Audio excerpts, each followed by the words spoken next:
Telugu audio Bible సంఖ్యాకాండము 23వ అధ్యాయము. అప్పుడు బిలాము, ఇక్కడ నేను బలి అర్పించుటకు 7 బలిపీఠములను కట్టించి ఇక్కడ 7 కోడెలను 7 పొట్టేళ్లను సిద్ధపరచుమని బాలాకుతో చెప్పెను. బిలాము చెప్పినట్లు బాలాకు చేయగా బాలాకును బిలామును ప్రతి బలిపీఠము మీద 1 కోడెను 1 పొట్టేలును దహన బలిగా అర్పించిరి. మరియు బిలాము బాలాకుతో, బలిపీఠము మీది నీ దహన బలి యొద్ద నిలిచియుండుము, నేను వెళ్ళెదను. ఒకవేళ యెహోవా నన్ను ఎదుర్కొనునేమో, ఆయన నాకు కనపరచునది నీకు తెలియచేసేదనని చెప్పి మెట్ట ఎక్కెను.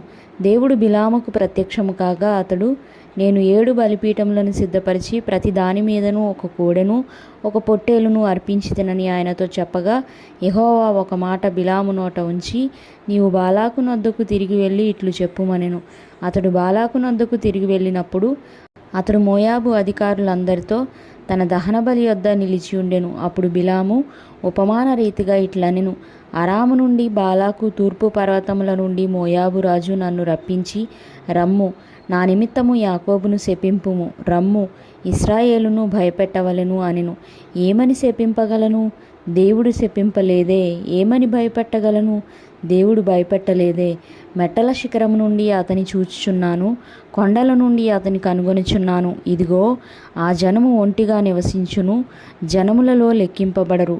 యాకోబు రేణువులను ఎవరు లెక్కించెదరు? ఇశ్రాయేలు 4వ పాలును ఎవరు లెక్క పెట్టగలరు?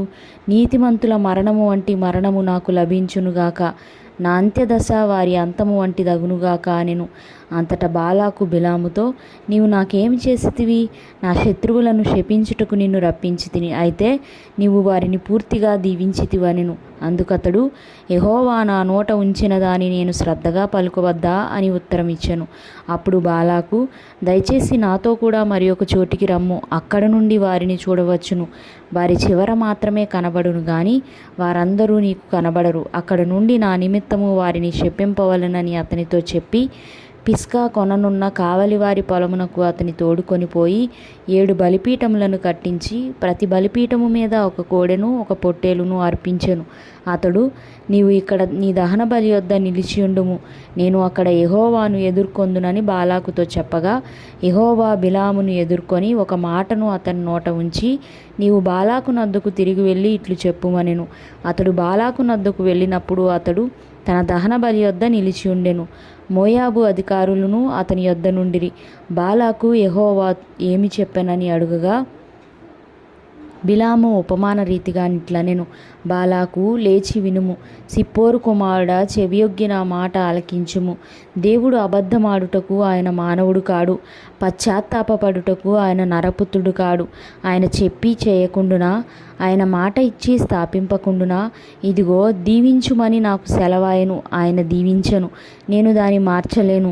ఆయన యాకోబులో ఏ దోషమును కనుగొనలేదు, ఇశ్రాయేలులో ఏ వంకరతనమును చూడలేదు. అతని దేవుడైన యెహోవా అతనికి తోడయున్నాడు. రాజు యొక్క జయధ్వని వారిలోనున్నది.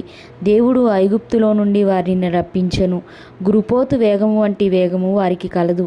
నిజముగా యాకోబులో మంత్రము లేదు, ఇశ్రాయేలులో శకునము లేదు. ఆయా కాలములందు దేవుని కార్యములు యాకోబు వంశస్థులకు ఇశ్రాయేలీలకు తెలియచెప్పబడును. ఇదిగో, ఆ జనము ఆడు సింహము వలె లేచును, అది సింహము వలె నిక్కి నిలుచును, అది వేటను తిని చంపబడిన వాటి రక్తము త్రాగు వరకు పండుకొనదు. అంతటా బాలాకు, నీవు ఏమాత్రమును వారిని శపింపను వద్దు, దీవింపను వద్దు అని బిలాముతో చెప్పగా, బిలాము, యెహోవా చెప్పినదంతయు నేను చేయవలనని నేను నీతో చెప్పలేదా అని బాలాకుకు ఉత్తరం ఇయ్యగా, బాలాకు, నీవు దయచేసి రమ్ము, నేను వేరొక చోటికి నిన్ను తోడుకొని పోయేదను. అక్కడ నుండి నా నిమిత్తము నీవు వారిని శపించుట దేవుని దృష్టికి అనుకూలమగునేమో అని బిలాముతో చెప్పెను. బాలాకు ఎడారికి ఎదురుగానున్న పెయోరు శిఖరమునకు బిలామును తోడుకొని పోయిన తర్వాత, బిలాము, ఇక్కడ నాకు 7 బలిపీఠములను కట్టించి ఇక్కడ 7 కోడెలను 7 పొట్టేళ్లను సిద్ధపరచుమని బాలాకుతో చెప్పెను. బిలాము చెప్పినట్లు బాలాకు చేసి ప్రతి బలిపీఠము మీద 1 కోడెను 1 పొట్టేలును అర్పించెను.